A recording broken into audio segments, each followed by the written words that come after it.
As the apocalypse begins, stars will fall to Earth. The stars refer to planets.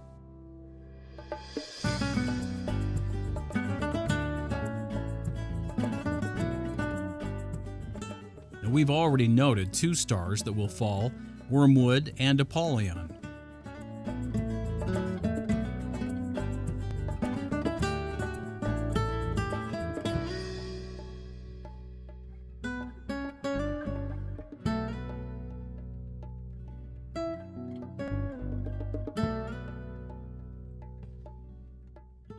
Both stars refer to one planet, Mars.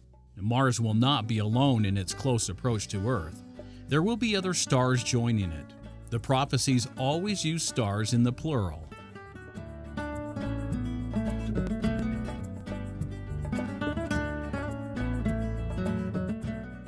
These planets are returning planets, meaning they were once close to Earth and are returning to their previous positions in the heavens. The Lord calls them untimely figs.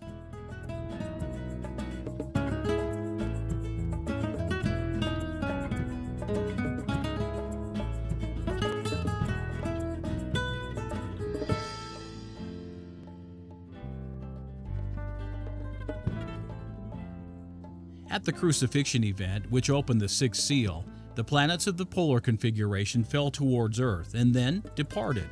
The configuration broke up and the planets eventually took up their present positions in the solar system.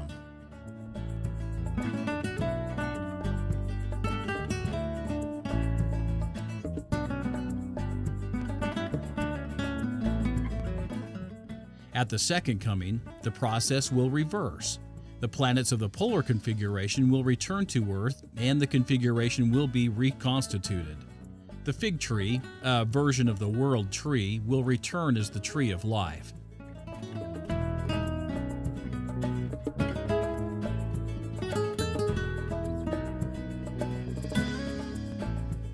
In 1841, Apostle Parley P. Pratt, at the time the editor of the Millennial Star, was asked to explain how stars can fall to Earth, since they were much bigger than our planet.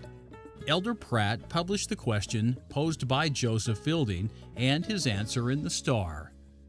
Joseph Fielding's question makes the common assumption that the stars refer to the luminous bodies seen in the nighttime sky. If this were the case, their size would make it impossible to fall to Earth. Their heat and light would cause even more problems. Elder Pratt explained that these stars were fragments of Earth, divided from our planet in earlier times.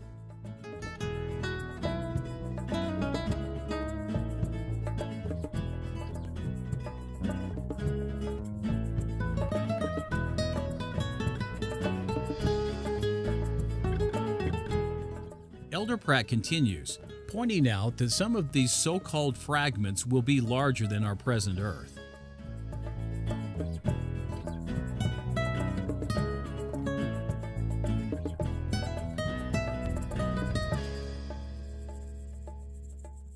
Elder Pratt likely learned his interpretation of the scriptures from Joseph Smith, who had taught the same thing a year earlier.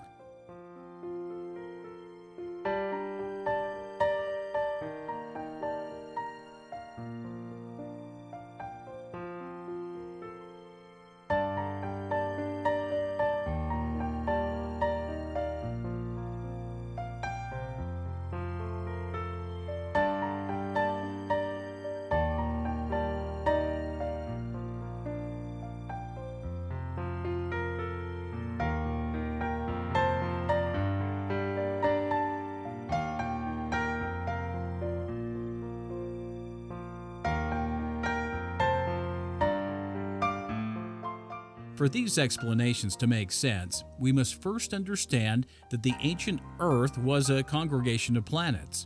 The planet we now call Earth was just one part of the ancient Earth. This explains Joseph's statement that the Earth was a tremendous big thing and Parley Pratt's claim that some of the fragments were vastly larger than the present Earth. A fragment was a planet, not a piece of our Earth.